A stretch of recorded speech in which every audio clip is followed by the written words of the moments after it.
like to welcome Henrik Sætra, who's an associate professor in Østfold. Is that how you pronounce it? It is. Yes, great. University college in Norway. And basically, he is a political scientist embedded in a computer science and engineering department. He's working on political philosophy. And I discovered his paper, I think that the one that he will present today, on Twitter. I don't know how it got picked up in my feed. And I'm very interested in social contract theory. I think it's the real question. It's the real way in which we solve the AI ethics problems. I think AI ethics is just an aspiration, but the process is AI politics. It's the political process that will result, because we all have different ethics, and we're all convinced that our ethics is the right one, but we're all wrong. So that's why politics exists, and it has existed for a long time, and we've been doing it. And then we do different kinds of politics, and the most kind of long-term type of politics is the one that creates very rigid and difficult to override, for better and for worse, right? Like fundamental agreement, social contract, or fundamental agreement on what the principles and the basic rights are, and the basic roles of the different institutions, which is social contract theory. And I've been fascinated for many, many years by Thomas Hobbes, and Henrik Sætra is an expert on that topic. I even wrote a paper, it's called Society in the Loop, in which I put the Hobbes Leviathan in the figure one.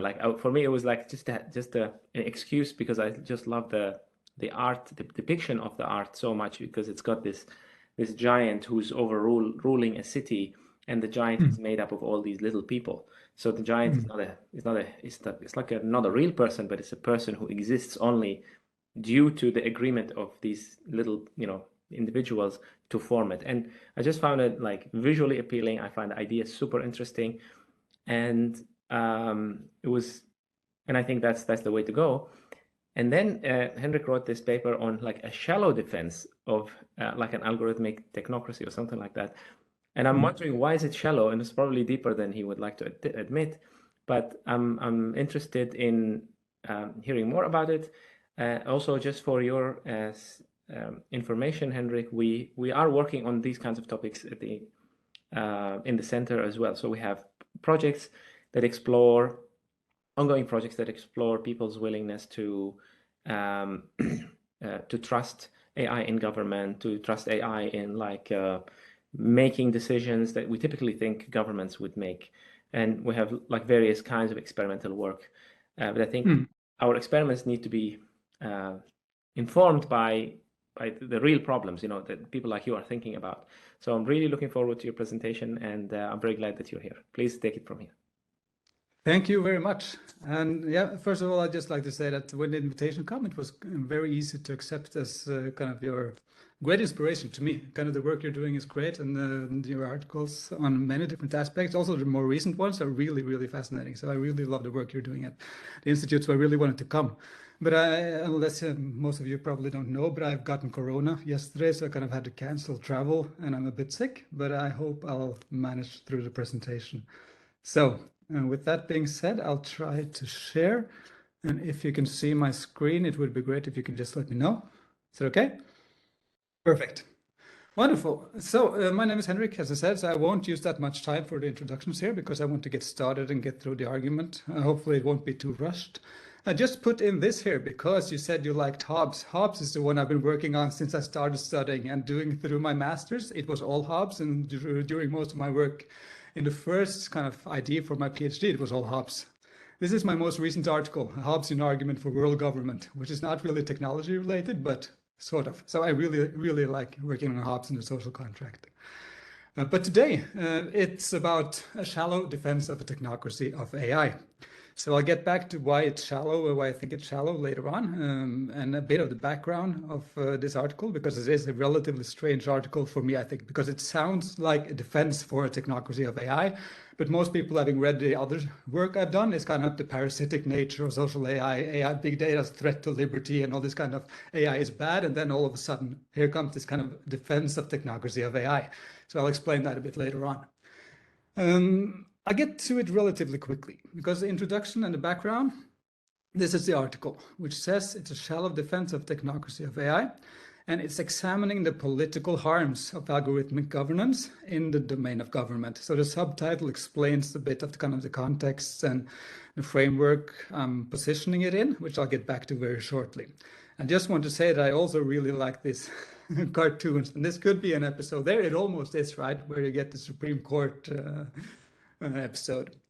But the article is based on the idea that we have AI making better decisions than humans in certain areas now. And the premise, if we accept the premise that we ought to implement the best decisions, the best policies, for example, why should we say no, and when should we say no to using AI in politics?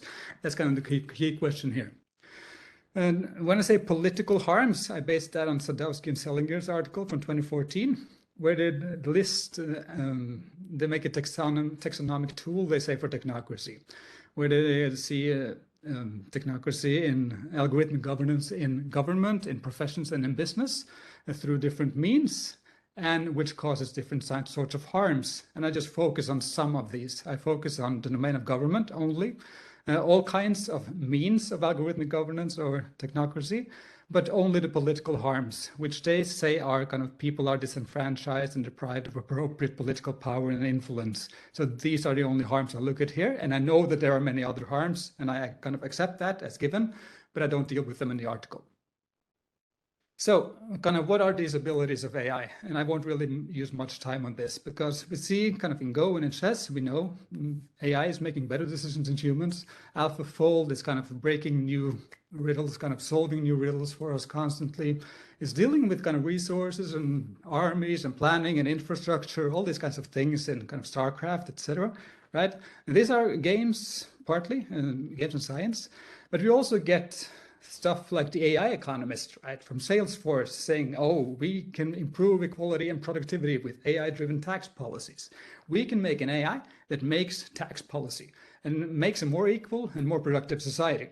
So that takes us into kind of the core of kind of the political functions and kind of, if you use AI for setting tax policy, for example, we're relatively deep in the kind of core of politics.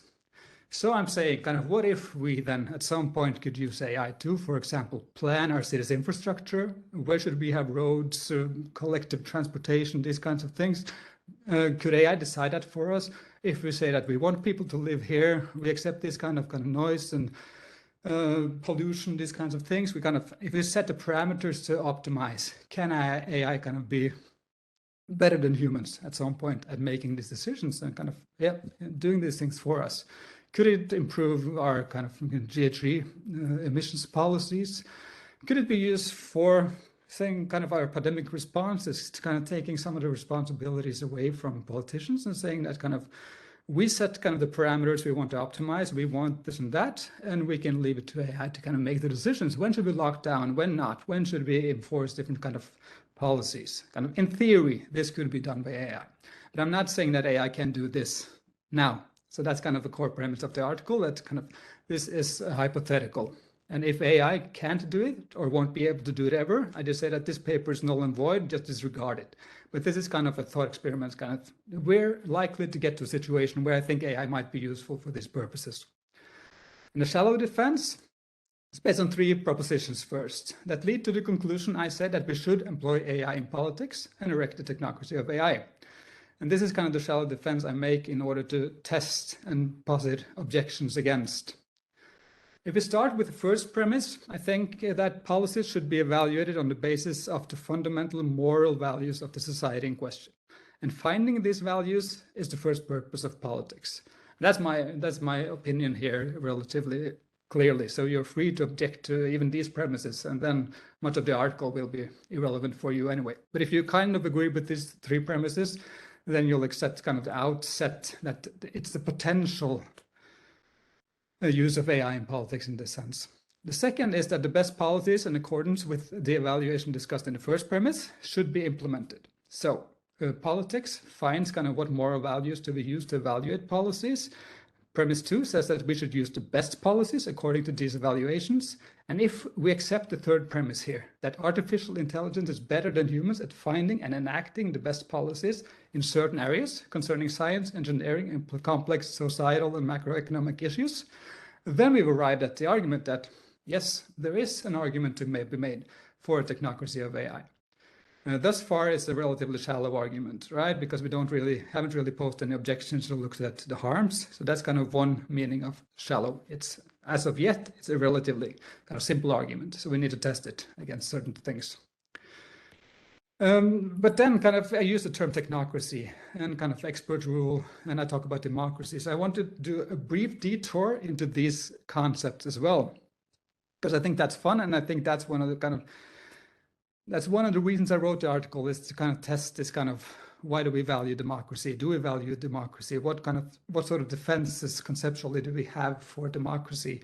And what sort of arguments do we have to say that we don't want a technocracy? We need better reasons for these things, which is what I want to kind of delve into in the article.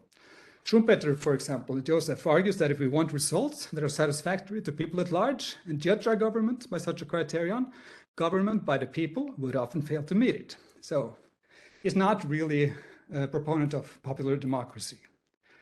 Friedrich Hayek, for example, democracy is not an ultimate or absolute value. It must be judged by what it will achieve. So democracy in itself, he says, is not that valuable. If it's valuable, if it achieves good things. And he says that economic liberty, for example, is what matters. Personal freedom, personal liberty. And that, he thinks, can be achieved without democracy. So he also says kind of similarly that majority decisions tell us what people want at the moment, but not what it would be best, what it would be in their interest to want if they were better informed or more capable or etc. Right? So it's these kinds of objections to democracy that I think are interesting to see how can we face them if we want to face them, because we don't necessarily have to, but people tend to instinctively kind of react against any arguments against democracy and just say, no, but democracy is good, so this is bad. But we need a kind of more thoughtful objection than that, I think. The value of a form of government. So Sadowski and Selinger, they are implicitly negative to technocracy. They start writing about technocracy and then it's all bad. Technocracy is bad, we need to arm people against technocracy. Technocracy is kind of harmful, but they never really explain why. And I think that's where we need to start. Why is democracy good and technocracy bad? If we are to answer these questions, that's where we need to start. And if we are to find out why democracy is good, if it is good, why technocracy is bad, if it is bad, then we also need to kind of not start from the assumption that democracy is good and technocracy is bad. We need to figure it out. So in the article, I start from a relatively agnostic starting point and accept kind of that there's a potential pros and cons for both these forms of government. So what are the arguments for and against, and what are the objections relating to lack of democracy? And that's what I'm going into in the article. And very briefly, technocracy is positioned against meritocracy and epistocracy, where technocracy is taken to be a system of governance in which technically trained experts rule by virtue of their specialist knowledge and positioned in dominant political and economic institutions. So that's why I use that term, because I think AI is most likely to take that kind of a role. Epistocracy is a form of government in which those that have a particular knowledge of politics rule. The rule of the wise, those with knowledge of politics, history, and economics. And that's kind of where Plato and John Stuart Mill and all these, and Estlund have kind of discussed epistocracy as this kind of different rule of the few. It's different than technocracy. And I think that's not really a role that I think AI will take now. Meritocracy is linked to kind of mental and cognitive abilities, regardless of specific knowledge of a particular subject. So I just kind of chose technocracy as that's what I think is the most relevant to use, where we think AI can be kind of a specialist and kind of, scientifically and technically trained experts. There are several arguments for technocracy, and that's mainly related to the flaws of people in general. That kind of the popular kind of popular opinion is kind of not really good, and people in general aren't really fit to rule. Those kinds of arguments are often used for technocracy, and also the rational optimization idea that we can kind of optimize politics and make it really good if we have science and kind of these experts in rule. But there are some key arguments against, which I go through in the article. And I want to say that but these are arguments against technocracy. But what I want to explore is whether or not this applies to an AI technocracy or mainly against a human technocracy, because that's interesting to me, because I think an AI technocracy is potentially better than a human technocracy. So the objections, the first one is democracy, demographic and bias arguments. And that's kind of the technocrats are people too arguments, as I call them. The demography objection says that privileging a particular trait or capacity will or can involve privileging particular groups, and that in itself could be a bad thing. But also coupled with the bias objection, this relates to the previous and says that there's a high likelihood that these privileged groups will have certain biases, which makes the rule of these privileged groups not great for all. So that's kind of one objection. Second, legitimacy and the kind of participation matters objection, which a lot of people say this is important. So they say that even if the outcomes were kind of good in a kind of isolated sense, if we had this kind of, for example, AI economists doing tax policy and said kind of how productive would people be, even if it produced better outcomes, it would be bad because it was not legitimate, because people were not participating in the decisions.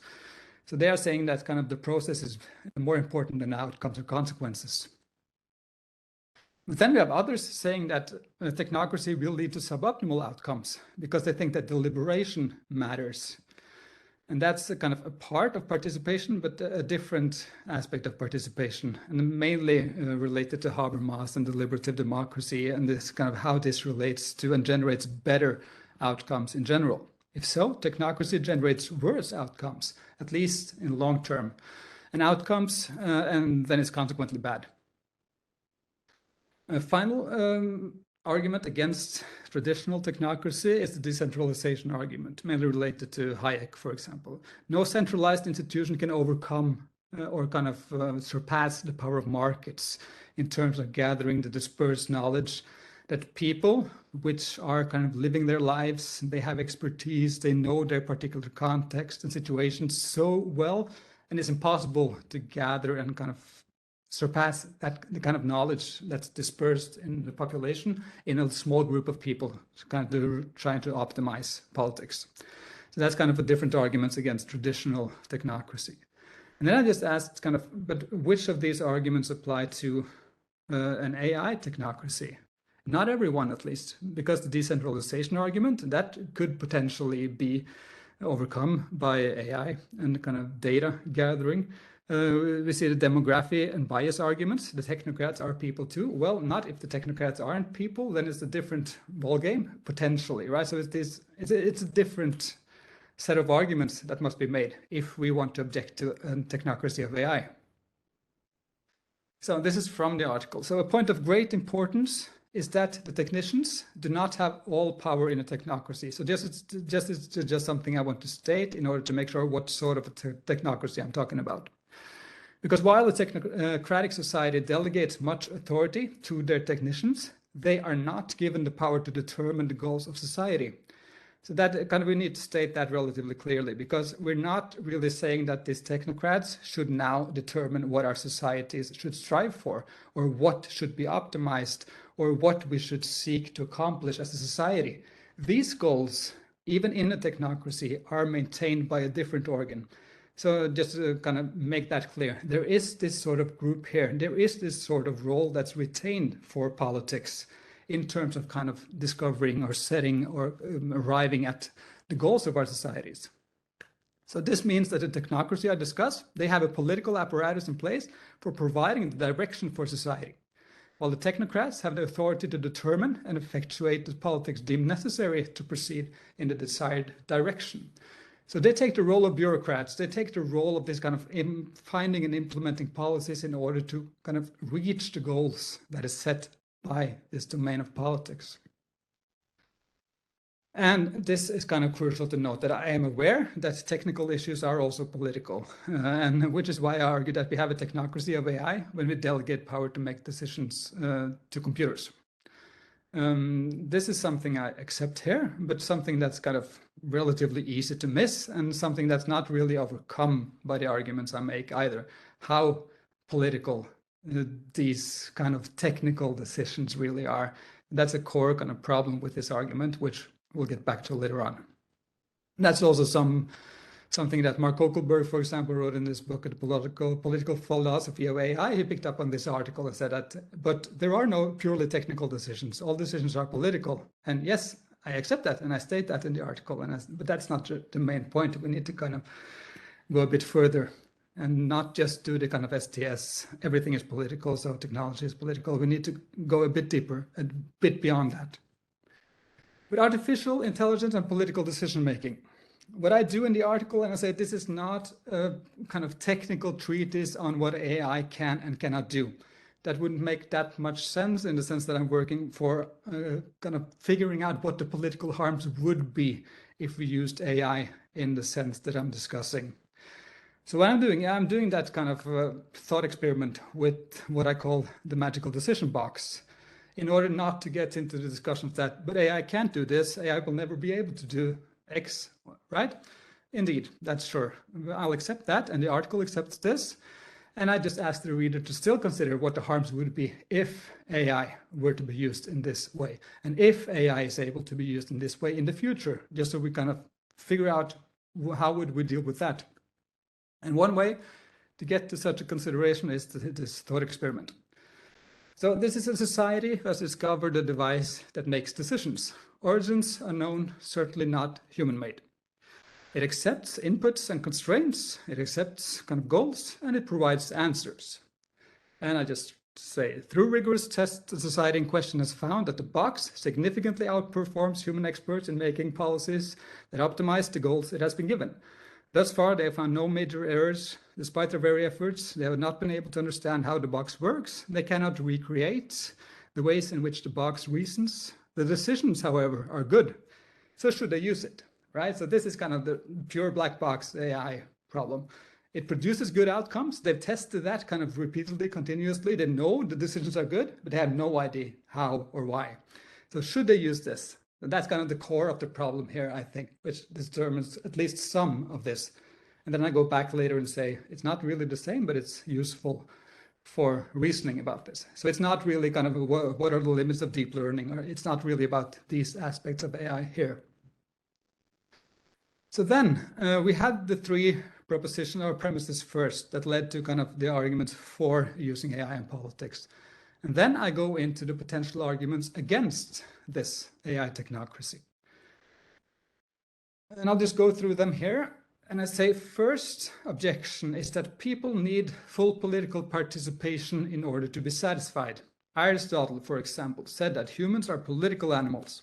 And some read him to say that the best we can achieve is to exercise our political capabilities and live a life, self-determination in a political society. Only then will we realize our true nature as human beings, for example, right? So if that's true, then it wouldn't make that much sense to let AI take over, even if it made better decisions, because that would kind of be anemical, kind of antithetical to what we are as beings.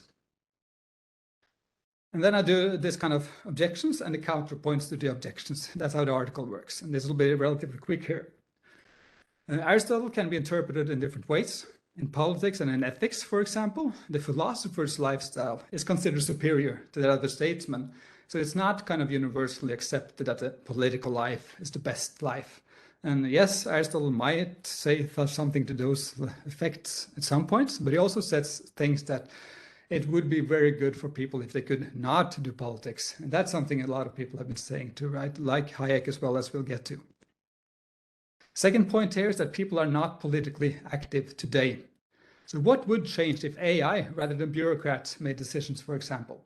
How would that change how active people in general were? How people participated in politics? They could still participate in kind of setting the goals of society and these kinds of aspects of politics, right? But they're not involved in some of the decisions today. So this might not be a huge problem in that sense either. And here I might just add that I'm not saying that the technocracy of AI is kind of the ideal system. So I'm also contrasting it to what we have today at certain points in order to trying to figure out, is it better? Is it worse? Why? And some argue, and some have argued for a very long time, that large-scale societies cannot really have the kind of direct democracy where everyone is involved in politics and kind of fulfilling their political nature, as Aristotle said, living in ancient Greece, where some people were kind of political persons and were able to participate in direct democracy. That's really not a goal or an ideal we can strive for today anyway, some would say. High excess involvement in politics is not that important at all. It's economic liberty. If we have the kind of ability and the freedom and liberty to pursue our own economic interests, to kind of deal with our resources the way we want and do what we want to do with our lives, that's much more important, he says, and some others are saying. And I'm saying an AI technocracy could arguably open up for new ways of participation, for algorithmic co-creation, for new ways of connecting citizens directly with what's going on in politics. And that's something I'll return to a little bit later on, because I think that there is this potential here to use this sort of technology and this sort of political system to make it much more open and accessible to people in general, if we would like to, than what bureaucracies and expert rule today is. But these are some of the potential counter-objections. The second one is that people will not deem a government in which they do not participate to be legitimate. So that's going back to Jean-Jacques Rousseau and all these people saying that you need deliberation to take place if political systems are to have legitimacy, for example. So even if the best decisions were made by a dictator, his decisions would not be legitimate because the citizens had no political power. So it distinguished between legitimate authority and effective authority pretty much. And AI might be extremely effective, but still might not be legitimate, which was one of the objections against the technocracy. So an AI technocracy makes people more equal than they would otherwise be, is one potential counter-argument here. Equally free to participate in the moral debates about societal values and direction, equally deprived of participating in that kind of policy formation thing. So equally unfree, you might say. So this might not be a very strong counter-objection, but it might also be kind of an interesting one. The remaining political sphere would be much more easily understandable and relatable, I say, and promote participation if the political sphere now focused on what are our goals as a society, what do we want to achieve, what are our kind of fundamental goals and ideas, rather than kind of details of policy and details of what we want to plan and do, because that's something beyond the the population in general. Anyway, I would argue, and I say that it might make politics more accessible if we do this, and it would not kind of prohibit participation. So legitimacy is not necessarily based on participation, rather how well government serves people's interests. And that takes us back to Hobbes, for example. Hobbes says that no, it's not participation that creates legitimacy. It's how well the sovereign protects the interests of people and kind of preserves order. That's what generates legitimacy. And as soon as the sovereign can't protect citizens, it's no longer a legitimate government and people are free again. And that's kind of the instrumental view of democracy. You know, it's only good if it provides better outcomes. Again, there are potential new avenues for participation, co-creation, democratizing algorithms, these kinds of things. That's interesting in terms of saying that participation is not prohibited even if we use AI in politics. And finally, the argument that people learn from democracy, it's really important, I think. It's a crucial argument for democracy, saying that we want democracy despite suboptimal outcomes because people learn so much through taking part in politics and kind of going through this learning process where they kind of figure out what things are about and what other people want and how other people reason, right? But they could also learn from such systems such as this if they take part in the political process and in some sort of participatory mechanism. Another interesting one is related to machine morality and human well-being, because that's an objection that's saying computers should not make decisions that affect people's lives and well-being. And that's kind of a huge objection, right? They should never use computers in this sense. And that's an interesting one, and that's a huge one. And I'll get a bit back to it later on, but we can do the counterpoints first. Machines can be taught morality, Not that that was the point of the moral machine, but still, it's kind of figuring out kind of what morality is. Machine ethics, Anderson and Anderson, for example, trying to figure out if we can make machines that are moral agents and act morally, these sorts of things. So it's kind of possible to imagine that machines can be taught to a certain degree morality, depending on how we define it. But if machines could not take decisions of moral worth, we're already kind of way beyond where we want to be. So if this objection is something we kind of want to say that this is why we don't want a technocracy of AI, then we have to really, really scale back what we're doing with AI already. Autonomous vehicles, stock market, robot traders, AI to determine bail, kind of all these things that we know we're using AI for already. These are decisions of kind of clear moral value and clear implications for people's lives.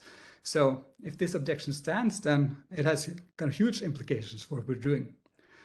Current solution, humans are held responsible for AI decisions, and I think that might be a solution that holds. And then could distinguish between morality and ethics as well.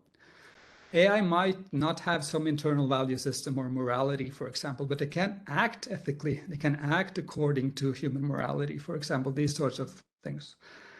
So this is an objection that's really difficult because, yes, of course, it has some value, but it's also kind of really difficult to face if you are to use AI in any sense anyway. So I'll get back to that one later on.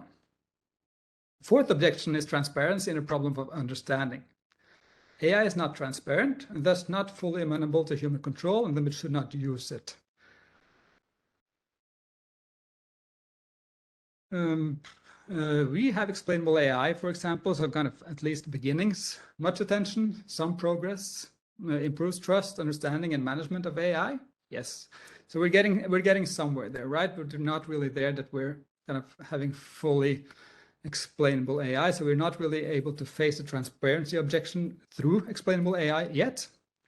So I'm saying we could also do control not by understanding how everything is arrived at, but by monitoring the results. And this takes us a bit back to the kind of black box AI and the magical decision box, I guess, that we could say that we don't really need full transparency if we are able to understand whether or not results are good. But that's also a relatively difficult one. If AI or the magical decision box makes a decision that takes us closer to our goals, do we really need to understand how they managed to do so? And that's a question we just might or might not answer in the affirmative. So the fundamental dilemma here also is that expert decisions are not fathomable to non-experts. And this doesn't apply just to AI. This applies to kind of expert decisions and expert rule in general to a certain degree. So I say that this is to a certain degree an old problem and not necessarily just an AI-specific problem. AI technocracy is not an ideal system, but it is potentially better or no worse than what we really have today, is what I'm saying. If we look at kind of how bureaucrats, how the kind of economists that do the macroeconomic policies, for example, if you ask them to explain their decisions to kind of regular citizens, for example, that would be tough, as it would be tough to kind of make an AI to explain its decisions if it makes one as well. So these are comparable problems to a certain degree. And there's a benefit to opacity as well, some are saying, because it might make it harder to kind of game the system. So that's what they're saying when they're doing the AI Economist, for example, as well. They're saying that opacity has benefits, because when people know exactly how the system is rigged or constructed, it's easier to exploit the system. But if it's not fully transparent, it might be harder to game it. And the last one, who's responsible when a computer makes decisions? Accountability regarding the consequences of political decisions must be clear, and it becomes less clear when AI makes decisions. So that's the accountability objection. Humans decide to use AI systems, so humans are responsible. That's kind of the first counter objection here. Responsibility gap and the accountability gaps are arguably illusory. I'm not saying that they are. I know just enough say that they exist. I know, I don't remember his name. Matthews, I think, in 2014 wrote about kind of the responsibility gap. And Kokelberg and Danaher and all these have written about the responsibility gap as well, because AI is now so complex that we can't foresee the consequences. So it's unfair to assign responsibility to humans. I'm saying that's not really true. And I'll point to why soon. I'd say that those who produce the systems are responsible for them. Those who choose to use them could be said and held reliable for them. It's possible for us to face this objection in this sense. Currently, ministers are accountable for the actions of bureaucrats, at least in the Norwegian system. But that would not be a viable solution when AI replaces bureaucrats, I think. So we might need some different kind of solutions for this, like a council for machine control, for example, tasked with making sure that the AI technocrats do as intended. And then we need to figure out who's responsible if it doesn't work or if it works wrongly. So I think it's feasible to say that we can try to face these objections.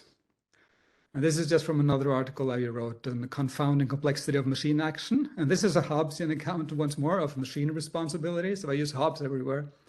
And there I talk about what I call the whale of complexity, which I think is kind of, we're overdoing the complexity, the problems of complexity of AI, because I think this still relates to humans using AI to achieve goals that are quite clear. So these are, I'm sorry that this is a bit rushed, but everything is in the article if you think it's of some interest. And if something is a bit unclear, then it's possible to go back and look at it there. So the pros and cons of an AI technocracy, then we have kind of the first three premises saying that we should use AI, but then we have these objections, objections 1 to 5, saying that there are problems with this argument. So whether does that leave us? And that's kind of where I'll close now. So how strong are the objections? If objection 1 and 2 are true, then AI technocracy is undermined. But I said there is a considerable disagreement regarding the strength of these objections. To what degree, for example, regular citizens have to be involved in making detailed policy decisions?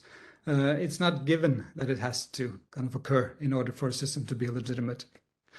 And participation can arguably be preserved in an AI technocracy. Objection 3, saying that no AI used in any area where human or broader well-being is accepted, a decision of moral value.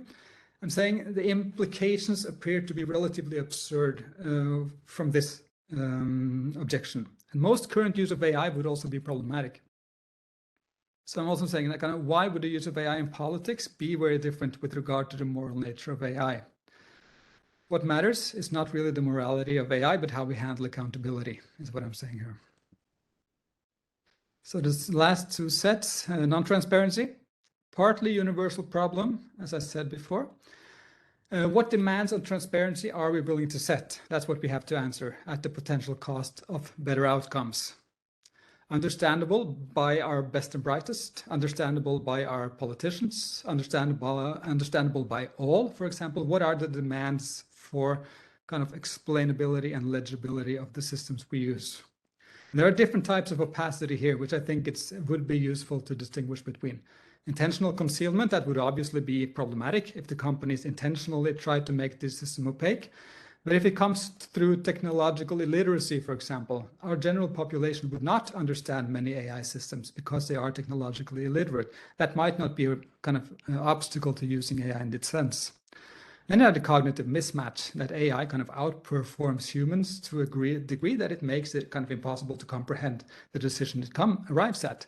And if these decisions are so good that it would improve our societies, then perhaps we should use it anyway.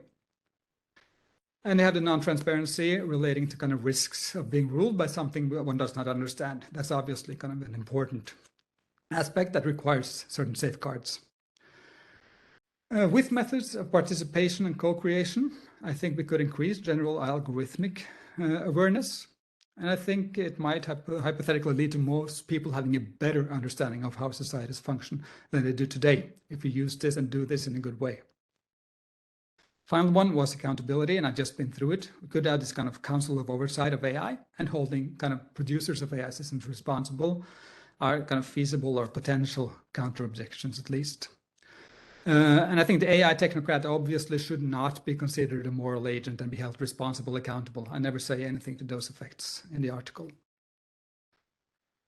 Before closing, I just say that I know that AI is not the magical decision box. Putting AI in power involves, in a certain sense, putting companies and individuals in power, right? Those that create the system, those that kind of code the data, gather the data, choose the algorithms, all these problems, they are real and kind of important. So these considerations show that a robust system of algorithmic supervision is required when the AI in question is a human creation and not a magical decision box. So obviously, we need to kind of figure this out if this is to be done. Couple of preconditions for this technocracy. Backup and control systems would be crucial, because what would we do if the AI systems fail? If we rely on such a kind of technocracy to kind of plan our policies and choose and make our policies for quite a while, what happens when it fails? So mechanisms for scaling back the use of AI, reinstituting humans in control, must be researched, tested, and validated. If it happens because AI fails, but also if it happens because kind of we as a society would simply choose to scale back the use of AI again, for example. That might be difficult if we become too reliant on it. And we've also seen kind of machine learning systems in times of crisis. For example, COVID demonstrated vulnerabilities when we had this kind of total shift in how everyone behaved, for example. The systems didn't work very well. So we need to have some way of figuring out how we can take over and do these things ourselves. So control systems for supervising AI and monitoring bias and discrimination outcomes, these things must also obviously be in place. Political control of the core values and direction of society. That's kind of a given as well. I never proposed, and I would never consider kind of saying that we should let an AI choose our goals for society. Scale back, but largely keep representative democracy would be one approach. That would be a limitation of the scope of politics. Setting goals, providing input, but not really getting involved in all the details. And a more radical approach would be popular participation, AI co-creation, doing more radical things related to doing that direct democracy and more popular participation. I think that's a potential avenue to pursue through this sort of use of AI. And just kind of the final slide here, and I know this has been many, so sorry, but the final one. The development discussed are already well underway. So this is more a call to reflect on what we are already doing, in a sense.